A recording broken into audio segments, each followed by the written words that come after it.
Welcome back to our video number 7 of 8 of our video series on nutrition. Today we're going to be talking about supplementation.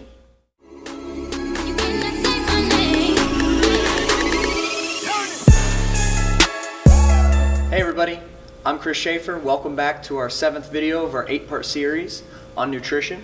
Today we're going to be talking about supplementation, a few supplements, and why it's important.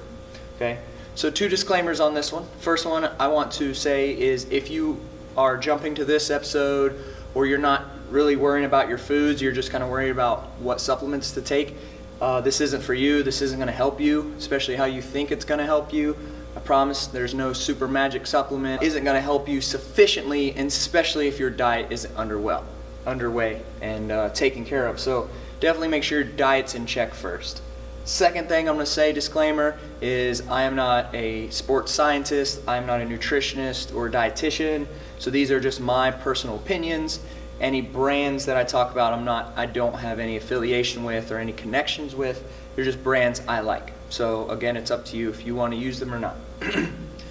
Okay, so today we're going to talk about supplementation and supplements. What are they? So just by the word, they supplement, they are in place of things that you would typically get in your diet. Vitamins, minerals. You hear of things like proteins and pre-workouts, and you go into GNC or a supplement store and you see 1,000 different bottles that help do this and help do that, and it's pretty overwhelming, especially if you don't know what's what. So today I'm just going to talk about 3. I'm actually going to touch on 4, but 3 main supplements that I think you should be taking, and kind of what to look for in them. So the first one we're going to talk about today is creatine. This one's great for weight training. It's good to have, and it's in a lot of pre-workouts, but it's good to have if you're strength training, especially at a maximum level. So creatine, it stores high energy phosphate groups in the body in the form of phosphogenic creatine. So if you know of energy systems, that's going to be your first system that lasts about 10 seconds. In layman's terms, it helps get you strong. So if you think about if you can get a weight for 6 reps, this supplementing with creatine may help you get it for 7 or more. It's also naturally in meat, eggs, and fish. So in meat products or protein products, you'll get it as well. It's dissolved and transported by water. A lot of times people will say, oh, they gain a lot of water weight with creatine. Typically that's just if you take too much and you drink a lot more water with it, because it does bring water into the muscles, so it is going to give you water retention but not a bunch of weight, and if you do it correctly it's going to be unnoticeable. It also helps brain function, helps bones, muscles, liver. It's great for the brain and being focused on things. It's really all around good product. It's been tested and studied hundreds, maybe thousands of times, and really no one has found anything to disprove it. So this is one supplement I would say everyone should take, and especially in weightlifting. As far as how much should you take, so recommended about 2 to 5 grams a day. Typically, if you have creatine, that's a scoop. If it's in a pre-workout, it's typically around that amount they'll have in there. You don't need any more than that. There's no loading phases here. Typically, it's a supplement you would take daily. Personally, I would recommend a brand I really like. It's called Now Supplements Creatine Monohydrate. It's an orange bottle with a purple top, and the only ingredient in it is creatine. It's been tested at like 98 or 99% pure creatine. There's no additives, no fillers. There's no flavor, so I would definitely add it into something or add some type of flavor into it, because it's super dry, super bland, but it is great quality stuff, and it's super cheap. This stuff's probably $20-30 for a jug of it. Next one we're going to talk about is fish oil. This supplement is a lot more for the general public. Really anyone can take it. If you're working out, if you're not, anyone really can take this. So fish oil is a good source of omega-3 fatty acids, which is a combination of EPA and DHA. These supplements are also found in fish, so we talked about earlier your good fats and omega-3s, omega-6s. and that's something you definitely need for your body. The ideal ratio, so you hear of different omega-3, omega-6, omega-9. Typically, the ideal ratio for the omega-6 to omega-3, or sorry, let me reverse that, 3 to 6, is 1 to 2 ratio. So omega-3 is an anti-inflammatory,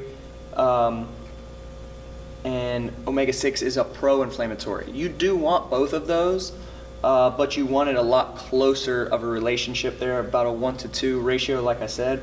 Most of the Western diets here are about a 1 to 20 or even more, as far as 20 being the pro-inflammatory.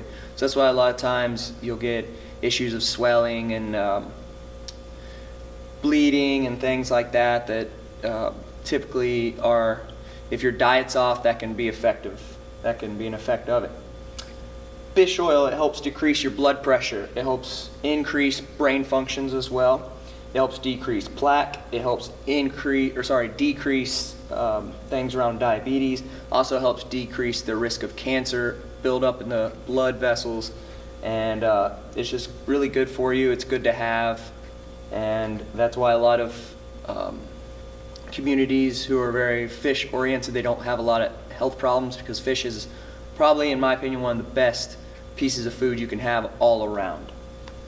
So as far as how much you should be taking, so on a typical bottle, you'll see on the back it would say something like omega-3, and then it would have a number next to it, typically milligrams. So let's say 600 milligrams.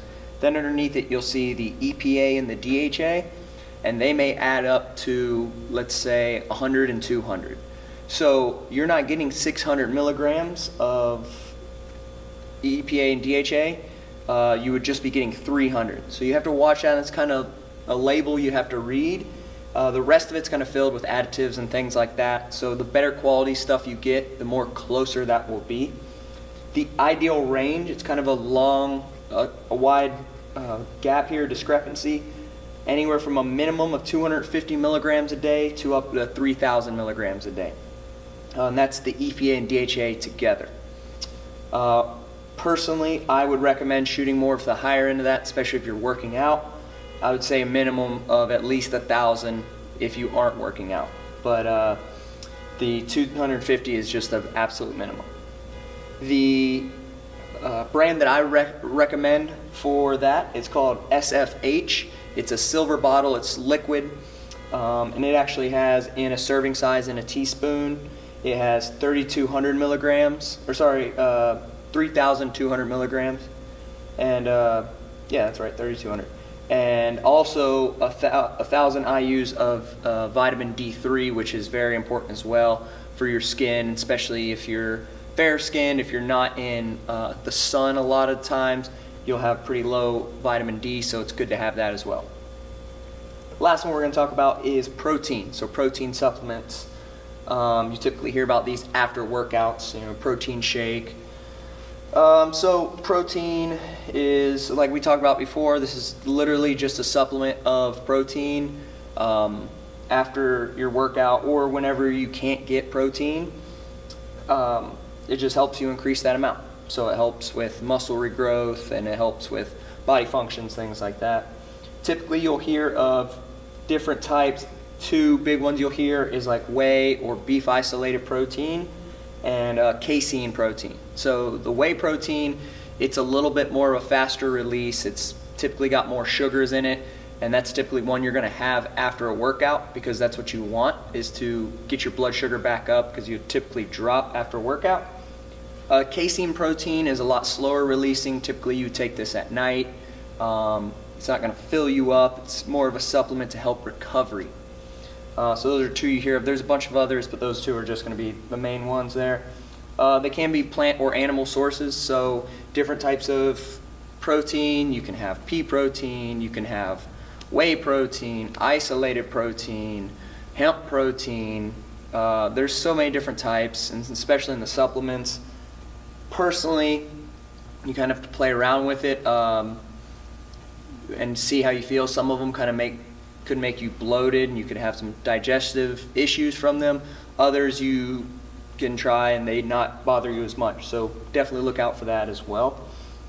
So these are different from BCAAs. So you hear of amino acids or branched chain amino acids.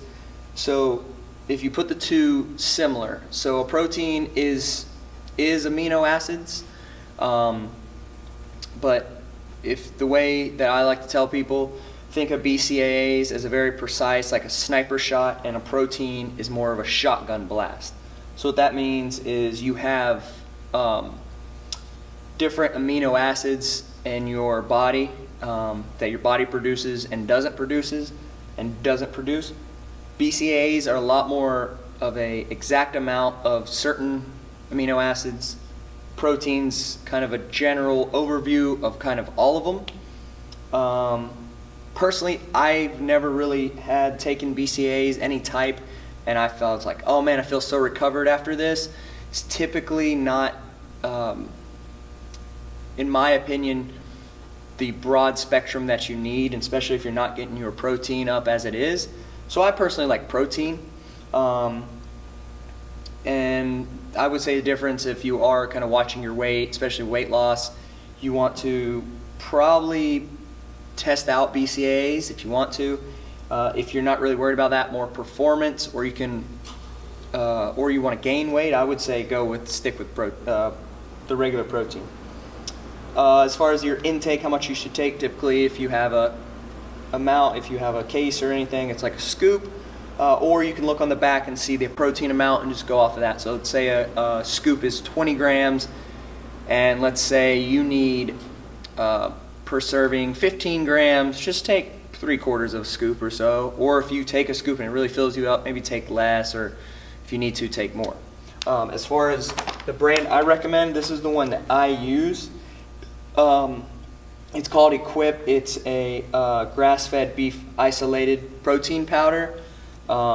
Literally the only ingredients in it is beef isolate, cocoa powder, and stevia. So it's very low crap. It doesn't have any gluten, dairy, whey, soy, hormones, artificial sweeteners, and it's 24 grams per scoop. So this is the one I currently use. I've used a bunch of different ones over the years. You can go with whatever you want. The danger with this, or the problem with these, I would say though, be very careful, because a lot of them have a protein blend or a mix, and typically it's really crappy.